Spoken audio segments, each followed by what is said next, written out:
Benda-benda yang bisa menyerap air dan yang tidak bisa menyerap air.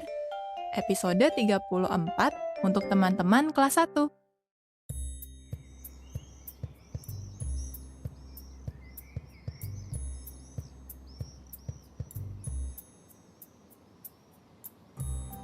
Wah, motornya basah ya.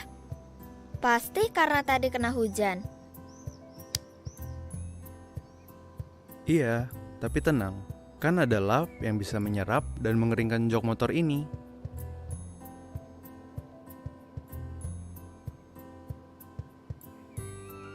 Kenapa jok motor ini tidak menyerap air ya? Karena jok motor ini terbuat dari karet. Ada beberapa benda yang memang tidak bisa menyerap air, seperti karet, plastik, kaca, dan logam. Yuk, pakai helmnya. Oh iya, aku lupa belum menyapa teman-teman di rumah. Selamat pagi, ketemu lagi dengan aku, Vian. Apa kabar teman-teman semuanya? Wah, semuanya baik ya. Oh iya, hari ini hari apa ya? Senin, Selasa, Rabu, Kamis, Jumat, Sabtu, atau Minggu? Iya, benar. Teman-teman, pagi ini aku dan ayah akan pergi ke toko. Jaraknya cukup jauh, jadi harus naik motor. Tapi jangan lupa berdoa sebelum melakukan kegiatan. Pasti nggak lupa dong ya. Teman-teman, yuk kita berdoa dulu sebelum melakukan kegiatan. Berdoa sesuai agama dan kepercayaan masing-masing ya. Berdoa mulai.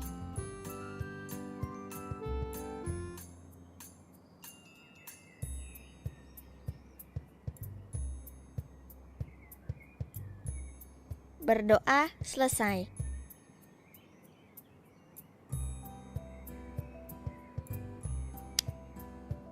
Sudah siap? Siap ya.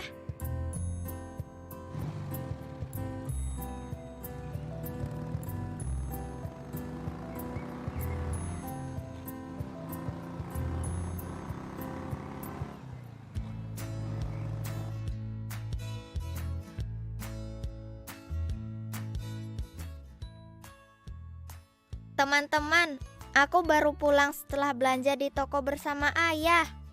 Ini dia belanjaannya. Wah, apa ini yang menetes? Sepertinya ada yang bocor. Oh, ternyata dari minumanku. Tutupnya tidak terlalu rapat.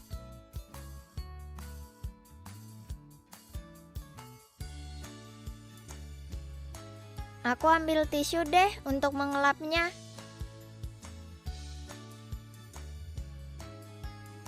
Teman-teman, kalau ada tetesan air, langsung dilap ya, supaya lantai tidak licin. Jadi, tidak ada yang terpleset dan terluka.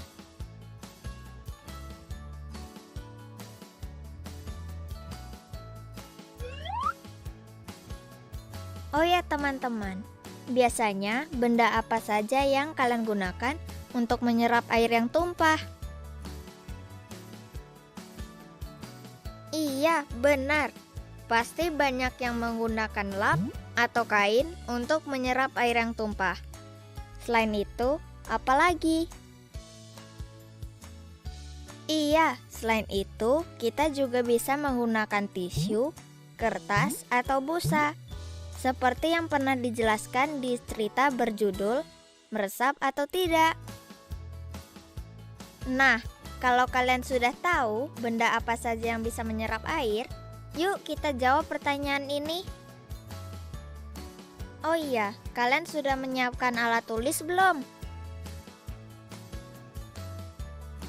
Bagus, semuanya sudah siap. Sekarang yuk kita mulai. Gambarlah benda yang kamu gunakan untuk menyerap air. Kalian bisa menggambar kain lap, tisu, kertas, atau busa. Dan tulislah nama benda tersebut dengan melengkapi kalimat ini. Titik-titik dapat menyerap air. Teman-teman, aku juga sedang menggambar benda yang bisa menyerap air. Ini dia, aku menggambar tisu seperti yang tadi aku gunakan untuk mengelap tetesan air. Jadi, untuk kalimat yang harus dilengkapi, aku tulis di bawah gambarnya. Tisu dapat menyerap air. Kalian juga gambar dan tulis di buku tugas ya. Selamat mengerjakan.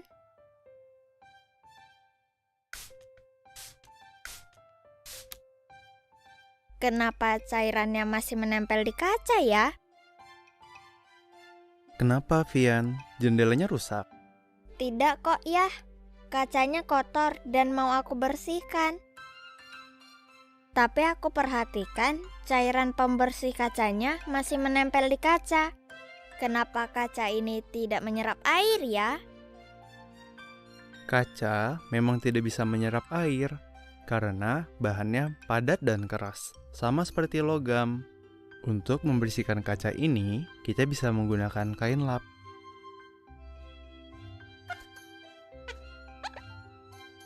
Tuh, lihat, tidak seperti kaca. Kain lap ini bisa menyerap cairan pembersih. Tapi jok motor ayah tadi basah dan tidak menyerap air.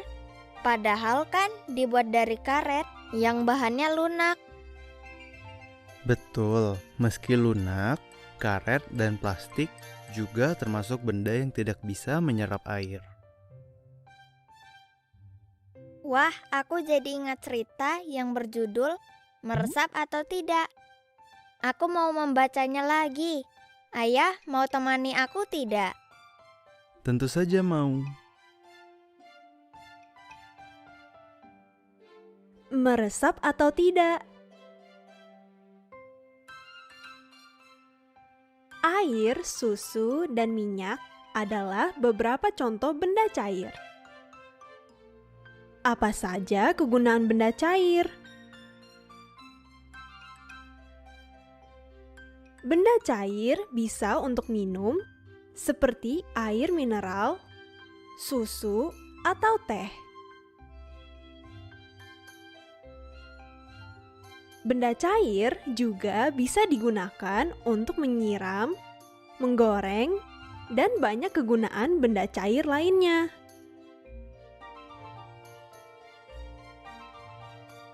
Kamu sudah tahu bahwa benda cair dapat meresap, bukan? Air dapat meresap pada pakaian, tisu, kapas, dan kertas. Namun, ternyata tidak semua benda bisa menyerap air. Contohnya, plastik, kaca, dan logam.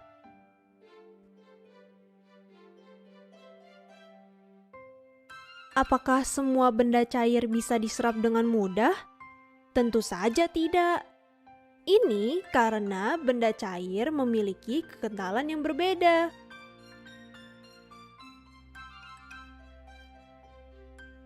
Semakin kental bentuknya, maka akan semakin susah diserap.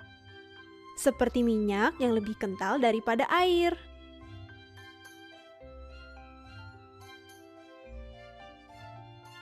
Nah, kita kan sudah membaca cerita berjudul Meresap atau Tidak. Sekarang, Ayah mau tanya, benda apa saja yang dapat menyerap air? Aku tahu jawabannya. Teman-teman tahu juga kan? Iya, benda-benda yang menyerap air ada pakaian, tisu, kapas, dan kertas. Jawabannya benar kan ya? 100. Ayah punya satu pertanyaan lagi. Benda cair apa yang lebih kental daripada air? Oh, yang ini. Aku juga tahu jawabannya. Teman-teman tahu juga kan? Iya, ada minyak, madu, lalu apa lagi? Iya, susu kental dan jus juga termasuk benda cair yang lebih kental dari air. Benar kan ya? Jawabanku dan teman-teman di rumah. Benar. Ayah tambahin lagi nilainya 100. Teman-teman, tadi kita sudah membaca cerita Meresap atau Tidak. Nah, sekarang tulislah benda yang termasuk benda cair di buku tugasmu ya. Contohnya seperti susu ini. Susu termasuk benda cair. Sedangkan biskuit termasuk benda padat. Sekarang, yuk kita sama-sama menjawab pertanyaannya. Apakah jus termasuk benda cair?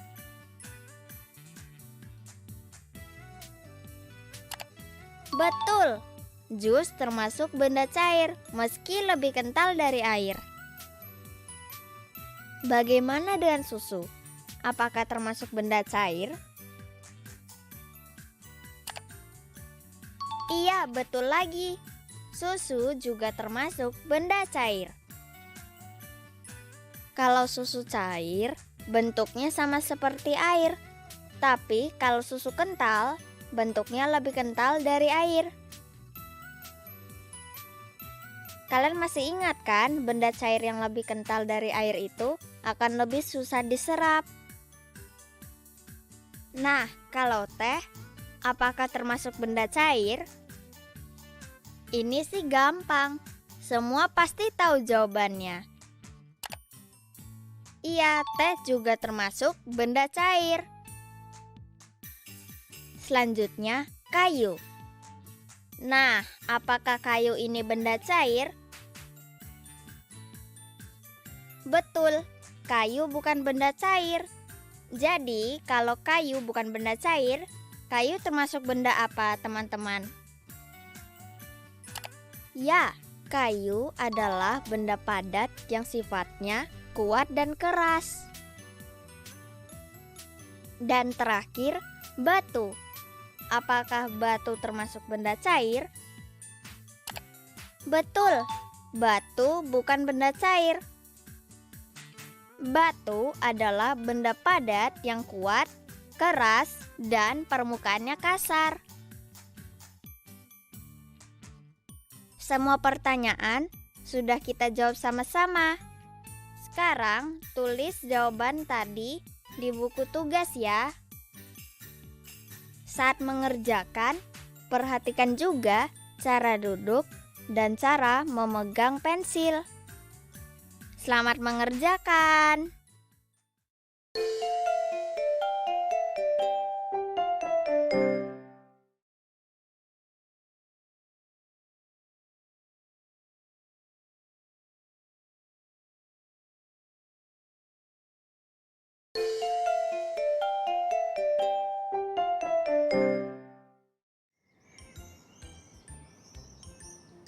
Teman-teman, kalian masih ingat kan menjumlahkan dengan hasil perkiraan? Sekarang kita akan menjumlahkan 4 bilangan angka. Apakah kalian siap? Bagus, caranya tidak susah kok. sama seperti pelajaran sebelumnya. Tapi sekarang yang akan kita jumlahkan ada 4 bilangan. Yuk kita lihat sama-sama penjelasannya. Hari ini kita akan menjumlahkan perkiraan dari 4 bilangan angka. 23 ditambah 47 ditambah 16 ditambah 21. Berapakah hasilnya? Masih ingat kan caranya? Betul, kita cari dulu bilangan mana yang terdekat. 23 lebih dekat ke 20 karena setiap angka dari 21 ke 24 lebih dekat ke 20. 47 lebih dekat ke 50 karena setiap angka dari 45 sampai 49 lebih dekat ke 50.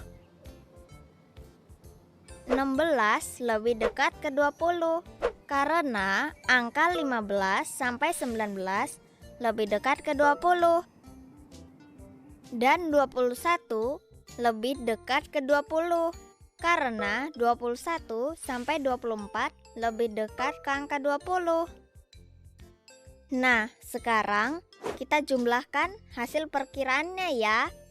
20 ditambah 50 ditambah 20 ditambah 20 adalah 110. Lalu hasilnya lebih atau kurang dari sebenarnya? Yuk kita hitung lagi. 23 ditambah 47 ditambah 16 ditambah 21 sama dengan 107. Jadi hasil perkiraan lebih besar dari hasil sebenarnya. Gimana teman-teman? Sudah paham kan? Bagus. Coba kalian berlatih lagi ya di rumah. Mintalah bantuan ayah atau ibu untuk menemani atau bertanya jika ada kesulitan. Teman-teman, coba perhatikan 3 wadah ini. Semuanya utuh atau penuh terisi air. Ini dinamakan satu bagian. Sekarang aku keluarkan isinya.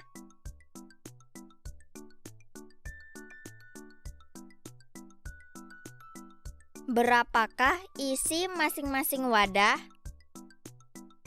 Iya, karena sudah aku ambil setengah, jadi isi air di wadah ini sekarang menjadi setengah bagian. Sekarang aku ambil lagi ya isi airnya.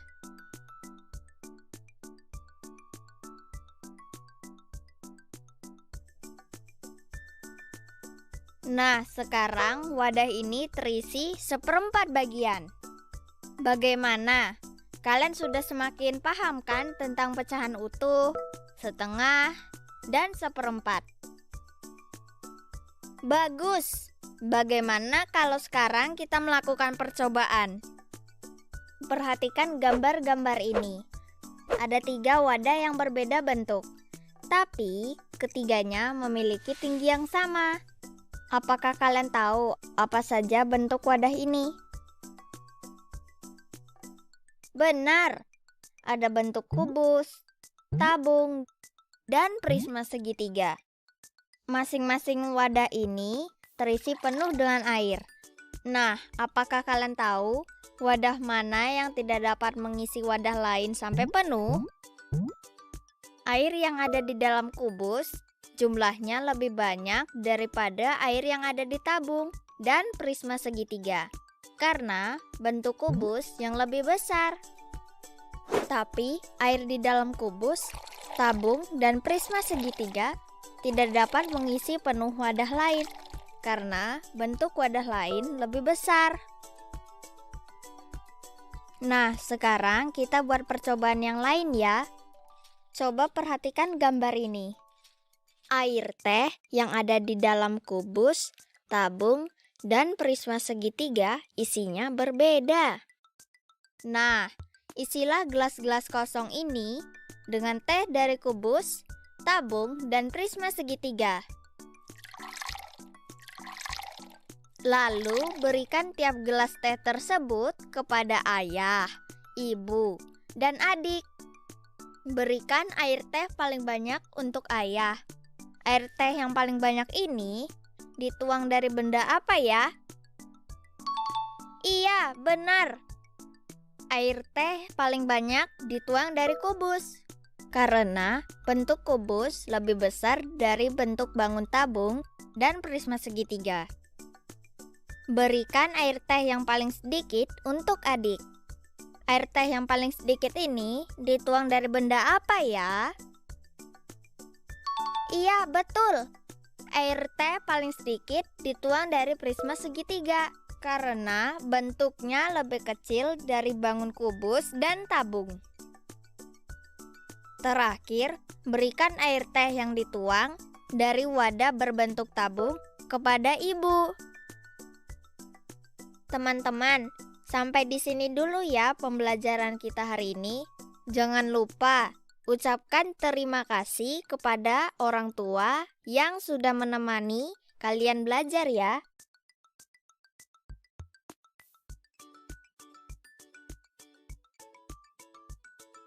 Oh iya, jangan lupa juga untuk mengisi lembar refleksinya ya.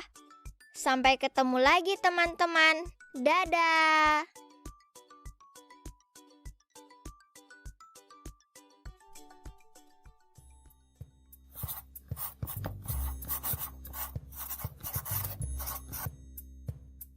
Halo teman-teman, hari ini kita sudah belajar banyak sekali ya.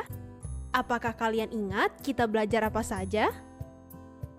Tadi kita sudah mengenal benda yang dapat menyerap air dan tidak dapat menyerap air bersama ayah. Kalian masih ingat tidak apa saja contoh benda yang menyerap air? Betul, contoh benda yang dapat menyerap air adalah kain. Dan contoh benda yang tidak dapat menyerap air adalah kaca dan jok motor ayah.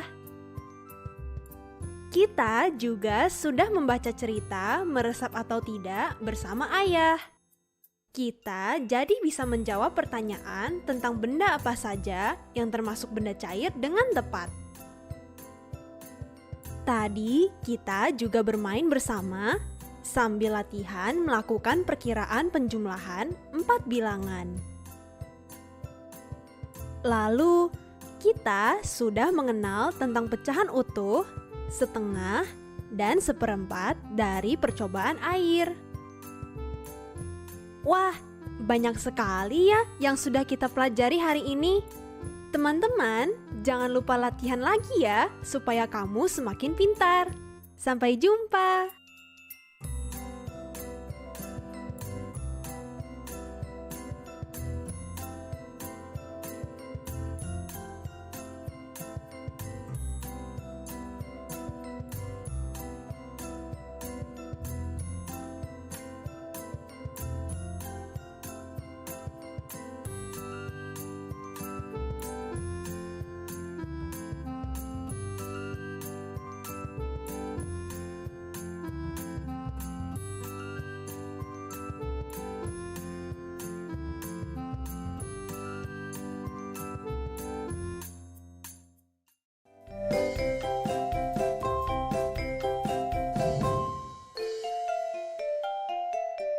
Sampai jumpa.